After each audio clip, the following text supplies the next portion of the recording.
আসসালামু আলাইকুম রহমতুল্লাহি ওয়া বারাকাতুহু। প্রিয় দর্শক মণ্ডলী, কেমন আছেন সবাই? আশা করছি আলহামদুলিল্লাহ আল্লাহ পাকের অশেষ রহমতে আপনারা অনেক ভালো আছেন। আমি আলহামদুলিল্লাহ আল্লাহ পাকের অশেষ রহমত এবং আপনাদের একান্ত দোয়ায় খুবই ভালো আছি। তো বন্ধুরা, আপনারা ভালো করেই জানেন যে আমি এখন খুব একটা ভিডিও বানাই না। কোনো একটা বিষয় যদি মনে হয় তাহলে সেই বিষয়ের উপরে ভিত্তি করে আমি সরাসরি লাইভে চলে যাই। সো আজকে বেসিক্যালি যে কারণে ভিডিওটা করলাম, সেই ভিডিওটা সকলকে দেখা অত্যন্ত জরুরি বলে মনে করছি। আর আপনারা যদি প্রকৃতপক্ষে দেশের এবং সংবিধানের মূল্যবোধ বোঝেন তাহলে অবশ্যই ভিডিওটা লাইক করে আপনারা শেয়ার করবেন। কারণ যে সময়ে বিধায়ক নওশাদ সিদ্দিকীর সম্পর্কে বিভিন্ন জায়গায় বিভিন্ন ধরনের কথাবার্তা, বিশেষ করে তিনি বিজেপির দালাল, বিজেপির থেকে টাকা পয়সা নিয়েছেন। ইভেন কালকে আমি একটা লাইভ করলাম, সেখানেও অনেকের কমেন্ট দেখলাম। সেই কমেন্টের মধ্যে আমি দেখতে পেলাম অনেকে বলতে চাইছেন যে নওশাদ সিদ্দিকী কিভাবে রাজনীতি ছেড়ে দেবে, রাজনীতি ছাড়লে তাকে তো বিজেপির কাছ থেকে যে টাকা নেওয়া সেই টাকাগুলো ফেরত দিতে হবে, এই ধরনের মন্তব্য করেছে।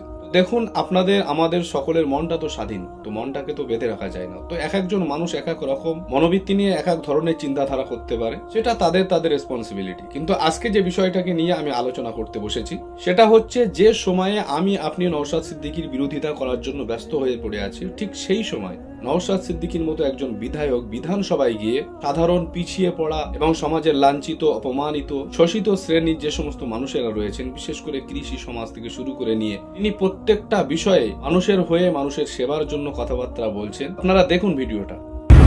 আজ 30শে নভেম্বর 2023 পশ্চিমবাংলা বিধানসভায় মেনশন পর্বে মাননীয় ডেপুটি স্পিকার স্যারের মাধ্যমে রাজ্যের পরিবহন মন্ত্রীর দৃষ্টি আকর্ষণ করেছে।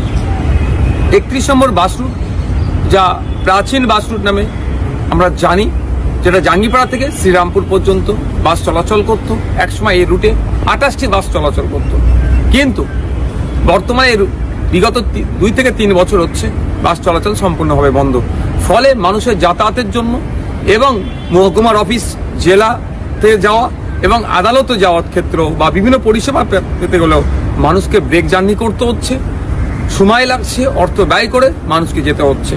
যাতে এই রুটের পুনরায় এই রুটটাকে চালু করা যায় তার দৃষ্টি আকর্ষণ করেছি।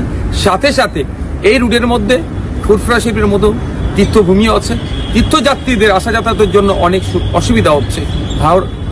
উত্তর 24 পরগনা, দক্ষিণ 24 পরগনার প্রত্যন্ত অঞ্চল থেকে মানুষ যারা গঙ্গার ওপার থেকে আসে বা ট্রেনে যারা আসেন, বিভিন্ন সময় বাড়িপাড়া স্টেশন থেকে নেবে বাস ধরে আসতো, কিন্তু বাড়িপাড়া স্টেশনের থেকে এখন ব্রেক জার্নি করতে হচ্ছে। 31 রুটের বাস না আসার ফলে তাদের অনেক সমস্যার সম্মুখীন হচ্ছে। আমি মাননীয় মন্ত্রীর কাছে ব্যাপারটা খুলে বললাম ডেপুটি স্পিকার স্যারের মাধ্যমে। আশা করছি মাননীয় মন্ত্রী মহাশয় দ্রুত এই বিষয়ে পদক্ষেপ গ্রহণ করবেন।